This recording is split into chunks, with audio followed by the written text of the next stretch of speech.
अरे बाबू, काय झालं? काय पप्पा पप्पा लावलंयस? काय झालं सांग? 1,000 रुपये? 1,000 रुपये कशाला? Birthday party? बर्थडे पार्टीला 1,000 रुपये?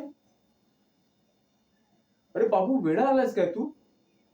तुला माहित आहे 1,000 रुपये कमवायला मला 2 दिवस श्रम करायला लागतं. अरे घराचं भाडं, आपल्या घराचा खर्च, तुझ्या शाळेची फीस, हे सर्व देणं असतं रे. तर मी 1,000 रुपये अफोर्ड नाही करू शकत बाळा. हे बघ, एक काम कर, ते 100 रुपये घे आणि पाकिटामध्ये त्याला प्रेझेंट दे. आणि हो, संध्याकाळी 8च्या आत घरी यायचं तू. समजलं?